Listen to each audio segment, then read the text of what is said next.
নমস্কার। রাজ্য জুড়ে কার্যত আমরা দেখতে পেলাম উচ্ছেদ অভিযান। সেই উচ্ছেদের কারণেই আমরা সারা রাজ্য জুড়ে শয়ে শয়ে বুলডোজার দেখতে পেলাম। এবং এই বুলডোজার, যেটা কিনা এতদিন আমরা যোগী রাজ্যে অর্থাৎ উত্তরপ্রদেশে যোগী আদিত্যনাথকে দেখতাম, মাঝে মাঝেই উনি বুলডোজার এনে উচ্ছেদ করতেন, তার নামও হয়ে গেছিল বুলডোজার বাবা। সেই বুলডোজার আজ আমাদের পশ্চিমবঙ্গে, এবং অনেকেই এখন মমতা বন্দ্যোপাধ্যায়ের নামও বুলডোজার রাখতে শুরু করেছেন। এখন এই যে যারা রাস্তার পাশে, মূলত রাস্তার পাশেই তো এইসব অস্থায়ী দোকানদাররা যারা নিজেদের পসরা সাজিয়ে বসেছেন, আচ্ছা সত্যিই কি তাদের সরানোর জন্য বুলডোজার প্রয়োজন? সত্যিই কি তাদের ওখান থেকে অন্য কোথাও শিফট করানোর জন্য বুলডোজার প্রয়োজন? চারটে তো বাঁশের খুঁটি একজন নাড়া দিলেই ভেঙে ফেলা সম্ভব, তাহলে বুলডোজার কেন? আসলে এই বুলডোজার হলো ক্ষমতার প্রতীক। এই বুলডোজার হলো ক্ষমতার প্রতীক। এখন এত কিছুর পরেও আমরা দেখলাম মমতা ব্যানার্জি নিজে বললেন যে এই প্রত্যেক অস্থায়ী ব্যবসায়ীদের 1 মাস টাইম দেওয়া হোক। এখানেই প্রশ্ন যে দিদিমণি থামলেন না থমকালেন?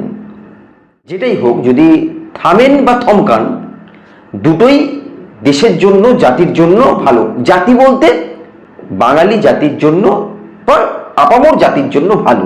আমি স্পেসিফিক বাঙালি উল্লেখ করলাম, এর পিছনেও একটা কারণ আছে, সেটা ভিডিওটা যতটা গড়াবে ততটা বুঝতে সুবিধা হবে।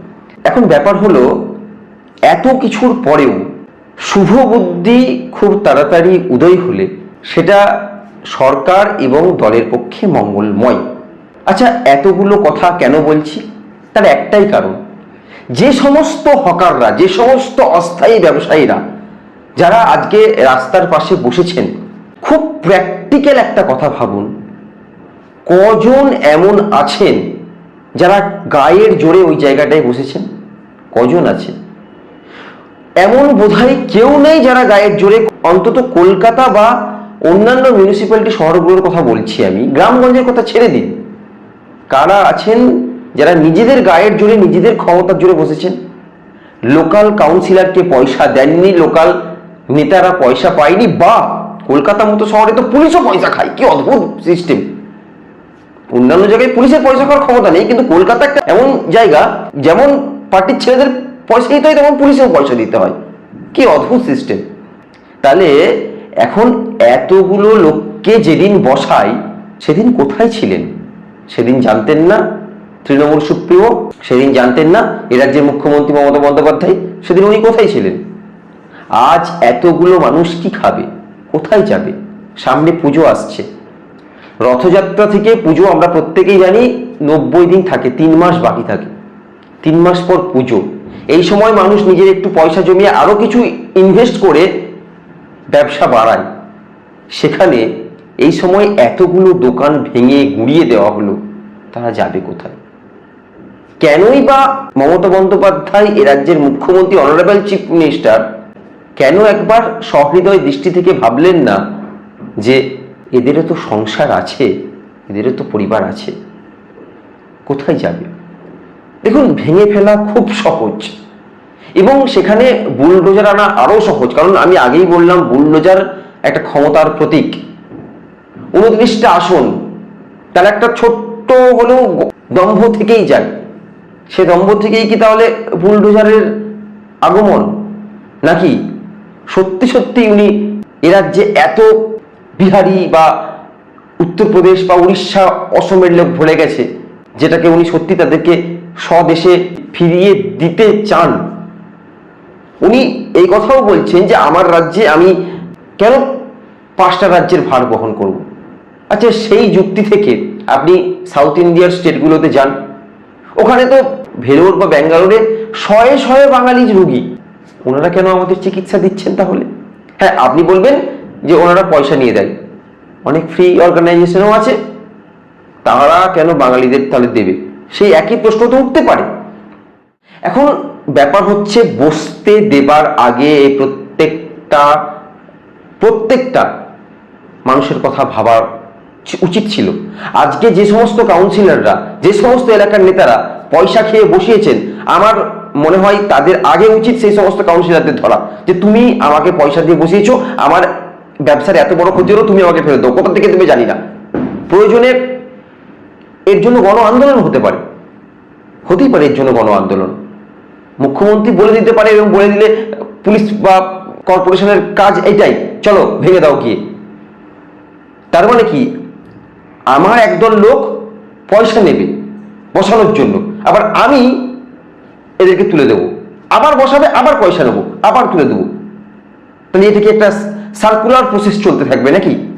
হ্যাঁ, দেখুন, প্রত্যেকটাই মানবিক দৃষ্টি থেকে দেখা উচিত। যে বা যারা, যে সমস্ত হকার ভাই বোনেরা আপনারা পয়সা দিয়েছিলেন, আপনারা সেই কাউন্সিলরকে গিয়ে ধরুন, সেই নেতাকে গিয়ে ধরুন, প্রয়োজনে যদি পুলিশকে পয়সা দেয় পুলিশকে গিয়ে ধরুন। এবং আজকের দিনে সবার হাতেই ফোন আছে, পকেটে ফোন নিয়ে যান, গিয়ে ভিডিও করুন যে আমি তোমাকে পয়সা দিয়েছি, আমাকে তুলে দিয়েছে, আমার পয়সা ফেরত দাও, বা আমার ব্যবসার ক্ষতি হয়েছে, তুমি আমার এই ক্ষতিপূরণ দাও। কেন একজন রাজ্যের সরকারি বেতনপ্রাপ্ত অফিসার, পুলিশ অফিসার, তারা কি এখতিয়ার আছে বলুন তো? তার কি এখতিয়ার আছে একজন ফুটপাতে হকারি জুতো ব্যবসা করছে, কি জামা প্যান্ট ব্যবসা করছে, বা একটা ছোট ঘুগনি মুড়ি বিক্রি করছে, তার কাছে পয়সা নিতে পারে? একটা পুলিশের তো যত কমে 30, 40, 50, 60, 70 হাজার টাকা বেতন আছে, তাতেও তাদের কুল হচ্ছে না, তার মানে, তাই তো? আর একটা কথা ভাবুন, এই সমস্ত কিছু আমাদের রাজ্যে মুখ্যমন্ত্রী জানতেন না? ধরে নিলে মুখ্যমন্ত্রী জানতেন না, ওনার নিচের পদ তারা জানতেন না? একজন পুলিশের ওপর তলার কারোর হাত যদি সেই পুলিশের মাথায় না থাকে, সেই পুলিশের এত বড় ক্ষমতা আছে পয়সা তুলে নেবে, তাহলে পয়সার ভাগও যেত। সুতরাং সে পয়সা দিয়ে ব্যবসা করে খেয়েছে। আজকে আমার সৌন্দর্যায়ন চাই বলে সবকিছু ভেঙে গুঁড়িয়ে দেবো, এমন হতে পারে না। যাই হোক, কয়েকদিন ধরেই জনমানসে কিন্তু একটা ক্ষোভ তৈরি হয়েছে, এবং শেষ পর্যন্ত এ রাজ্যের মুখ্যমন্ত্রীর প্রতি আমাদের এবং আপামর বাংলাবাসীর যথেষ্ট ভরসা আছে, তাই উনি শেষমেশ থামলেন এবং 1 মাস সময়সীমা দিলেন। কিন্তু তারপরেও এখনো আমি দেখতে পাচ্ছি বিভিন্ন জায়গায়, ধর্মতলা চত্বর, নিউ মার্কেট চত্বর, গড়িয়াহাট, হাতিবাগান। আচ্ছা, হাতিবাগানে আমরা দেখিনি সিপিএম এর আমলে কি হয়েছে? যাই হোক, সেসব কথা ছাড়ি। তারপরেও কিন্তু এখনো এগুলোই কিন্তু পৌরসভার একটা অত্যাচার চলছেই। তাই আমি আমার রাজ্যের মুখ্যমন্ত্রীকে বলবো, আপনি দয়া করে আরও একবার ব্যাপারটা ভেবে দেখুন। আজ এ পর্যন্ত, ভালো থাকবেন।